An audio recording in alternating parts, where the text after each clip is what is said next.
और रुक कर रहे हैं इस वक्त की बड़ी खबर का। छत्तीसगढ़ में एक बार फिर से कोरोना की रफ्तार बढ़ी है और 24 घंटों में 131 नए कोरोना संक्रमित मिले हैं।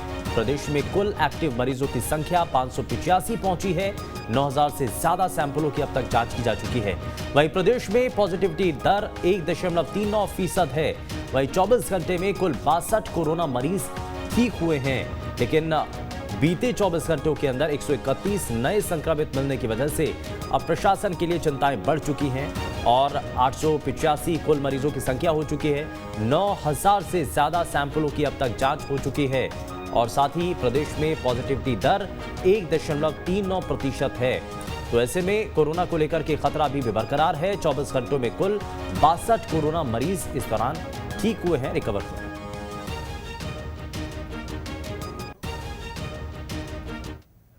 दंतेवाड़ा के हिरोली में सीएफ कैंप पर नक्सलियों ने हमला किया है, जिसके जवाब में सुरक्षा बलों ने भी फायरिंग की। और इस बीच खबर है कि नक्सली हमले में 3 जवान इस दौरान उनको नुकसान पहुंचा है और बताया जा रहा है कि वारदात में बड़ी संख्या में नक्सली शामिल थे।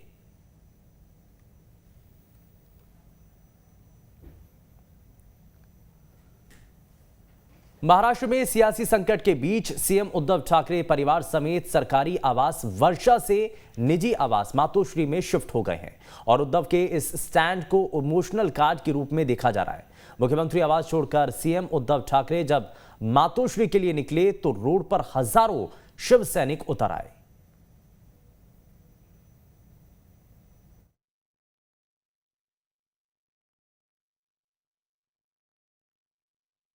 तो जिस तरीके से महाराष्ट्र में सियासी संकट बनता हुआ की कमान, एक और राज्य में कामयाब हुआ ऑपरेशन लोटस। सत्ता के साथ पार्टी से भी हाथ धो बैठेंगे उद्धव। मुख्यमंत्री आवास छोड़कर सीएम उद्धव ठाकरे जब मातोश्री के लिए निकले तो रोड पर हजारों शिव सैनिक उतर आए। सबकी जुबान पर उद्धव ठाकरे जिंदाबाद के नारे थे, तो शिवसेना के बागी विधायकों पर नाराजगी भी साफ नजर आई। वर्ली सीलिंग के पास हम खड़े हैं, तस्वीरें आपको दिखा रहे हैं। सैकड़ों की संख्या में शिव सैनिक यहाँ जमा होना शुरू हो गए। हाथों में फूल लेकर के मुख्यमंत्री उद्धव ठाकरे और उनके पूरे परिवार का स्वागत करने के लिए खड़े हुए हैं। हाथों में फूल इनके दिखाई पड़ रहा है और मुख्यमंत्री का स्वागत करने के लिए तमाम सारे शिव सैनिक खड़े हुए हैं। सभी लोगों के हाथों में फूल दिखाई पड़ रहा है यहाँ पर। यानी साफ है कि जिस तरीके से मुख्यमंत्री ने कहा था कि शिव सैनिक उनके साथ रहें, यही पर्याप्त और काफ़ी है। तमाम सारे शिव सैनिक आपको दिखाई पड़ रहे हैं। महिला शिव सैनिक दिखाई पड़ रही हैं जो कि हाथों में फूल लेकर के वर्ली सीलिंग के पास पहुंचे हुए हैं और सभी लोग उद्धव ठाकरे के जयकारे के नारे लगा रहे हैं, शिवसेना के जयकारे के नारे लगा रहे हैं। फेसबुक लाइव में अपनी बात कहने के बाद उद्धव ठाकरे ने अपना सरकारी बंगला खाली करना शुरू कर दिया था।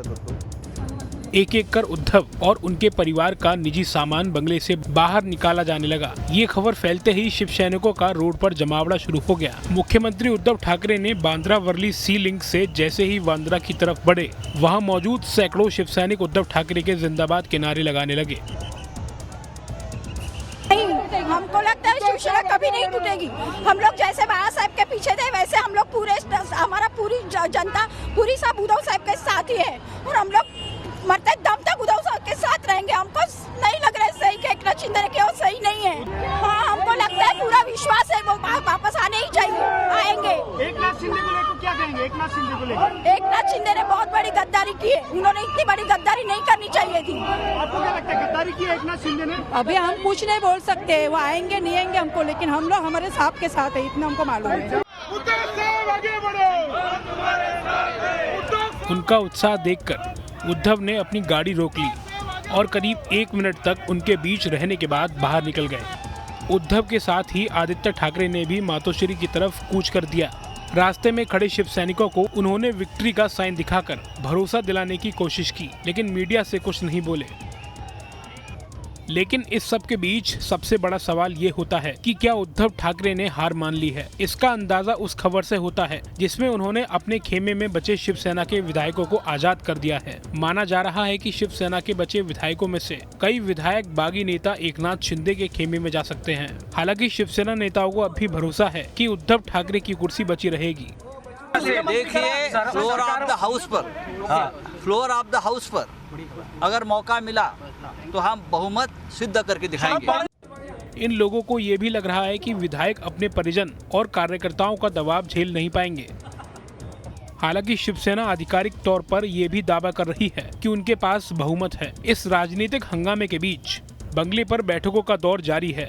लगातार बड़े बड़े नेता उनके बंगले पर पहुंच रहे हैं। हालांकि बीजेपी इसे शिवसेना का अंदरूनी मामला बता रही है।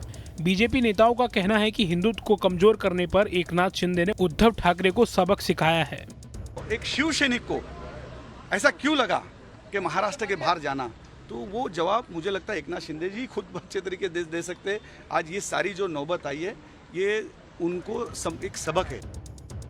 मुंबई में चल रही इस उठापटक के बीच गुवाहाटी में एकनाथ शिंदे का खेमा लगातार मजबूत हो रहा है और शिवसेना का कुनबा बिखरता नजर आ रहा है। ऐसे में बड़ा सवाल यही है कि सीएम कुर्सी पर उद्धव के पास कितना वक्त और बचा है।